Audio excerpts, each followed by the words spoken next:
Climate change is a very controversial topic on a global, national, and regional level. So, what is climate change? Some might refer to it as a global warming. This is when greenhouse gases like methane, carbon dioxide, and CFCs cause sunlight or heat to be trapped on Earth and not have the ability to escape back to space. Many governments are taking action to reduce these greenhouse gases. There have been noticeable changes in natural resources, such as the rise in sea level and the melting of glaciers.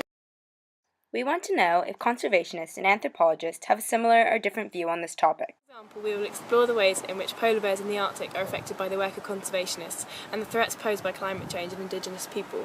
Polar bears are listed as endangered by the ICUN, and this status has raised awareness among environmentalists. An anthropological case study of the Inuit people of Alaska by Cameron Smith focused on the response to listing of polar bears as a threatened species. The Inuit people are subsistence hunters who maintain the population for years to come, and polar bears are an important part to their tradition. The first argument against polar bear listing is that polar bear numbers are not actually decreasing. They argue that scientists are misunderstanding migration patterns that the Inuit notice as they live their lives and spend every day with the polar bears. Their second point is that they only take about 20 polar bears a year, which is not enough to threaten the population. So putting even more restrictions on the polar bear hunting is only going to negatively affect the Inuit people and not benefit the polar bears. Final argument is that the listing the polar bears as threatened does nothing to help address the issue of sea ice retreat, which is the main issue. So overall, their argument is that you should focus on addressing climate change and not on restricting hunting. The Worldwide Fund for Nature, there are only 25,000 polar bears remaining in the wild.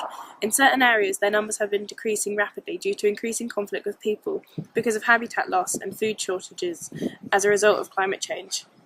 Conservationists work with local people, governments and charities to raise awareness for the protection of the polar bear to ensure they remain a flagship species in the Arctic.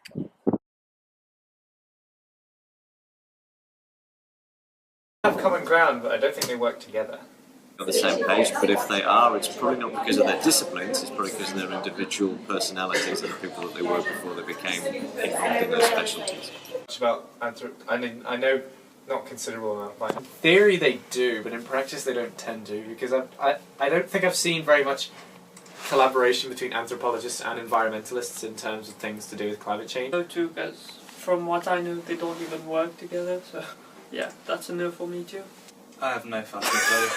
We think there are many ways in which the collaboration of both the work of conservationists and anthropologists can benefit environmental actions in response to the effects and potential impacts of climate change. As seen in the example case study, we see that increasing conflict between people and wildlife requires the work of conservationists and anthropologists to be more linked than it ever has been, working with common principles to protect and realise the needs of all those affected by anthropogenic climate change.